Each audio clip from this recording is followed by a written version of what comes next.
Du 25 au 28 octobre se tenait au Carrousel du Louvre le Salon international du patrimoine pour la 24e édition. L'occasion pour plus de 300 exposants et artisans venus de tous les horizons de faire découvrir leur métier et savoir-faire au grand public et professionnel. Nous avons eu l'opportunité de rencontrer Brigitte Alix au stand de la Chambre régionale de métiers de l'artisanat d'Île-de-France pour nous parler des astrolabes qu'elle crée.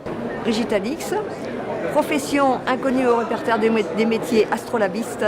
En fait, la Chambre des métiers m'a classée dans la catégorie fabrication d'instruments scientifiques et techniques. Alors ici, il y a effectivement une gamme d'instruments qui, chronologiquement, vont de l'époque des Babyloniens jusqu'à Galilée.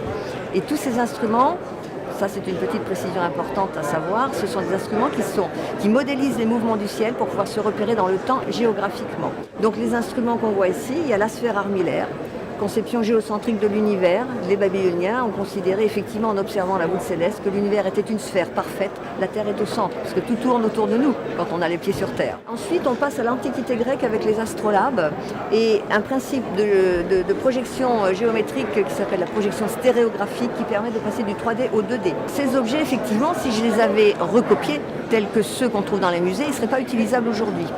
C'est-à-dire que par un phénomène naturel de l'axe de rotation de la Terre, la position du Soleil par rapport aux étoiles n'est pas la même d'une année sur l'autre. Alors c'est imperceptible à l'échelle de la vie d'un homme. Il faut attendre 76 ans pour avoir 1 degré de décalage. Par contre, au bout de 200 ans, votre instrument il est plus utilisable. Les informations lues seront erronées. Donc en fait, moi ce que j'ai fait, c'est que j'ai repris toutes les coordonnées des astres, mis dans des petits tableurs avec des formules de calcul pour pouvoir effectivement les inscrire sur mes instruments avec les bonnes coordonnées. Ce qui fait qu'aujourd'hui, ces instruments-là, en tout cas en ce qui concerne les astrolabes, parce qu'une sphère armillaire, ça ne se démode pas, mais les astrolabes sont fonctionnels. Dernièrement, effectivement, j'ai entre guillemets innové parce que l'horloge astrolabe, qui normalement doit être dotée d'un mécanisme avec des engrenages en laiton taillés avec des cercles diviseurs, des choses comme ça. En fait, moi, j'ai eu la possibilité, avec un ami, de concevoir un système imprimé en imprimante 3D. Donc, alors, évidemment, c'est un peu révolutionnaire, mais le mariage de l'ancien et du moderne, c'est la première fois que je procède comme ça, mais je trouve que c'est assez amusant.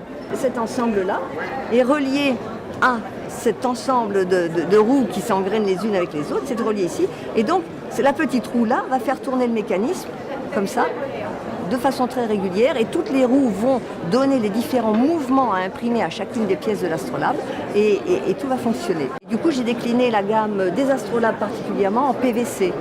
On imagine bien qu'un établissement scolaire va avoir un petit peu de scrupule à acheter d'une part un certain nombre d'instruments pour que les élèves manipulent, et puis c'est fragile. On ne sait pas que tout ce qu'on a aujourd'hui a commencé avec toutes ces choses-là. Et que simplement vos montres à aiguilles, pourquoi les aiguilles tournent dans le sens où elles tournent, dans le sens des aiguilles d'une montre. En fait, vos aiguilles, elles tournent dans le sens du ciel qui tourne autour de notre tête. Bien sûr que ça peut être amené à disparaître, mais regardez, ça fait depuis Babylone plus de 4000 ans, et puis finalement aujourd'hui on en parle encore.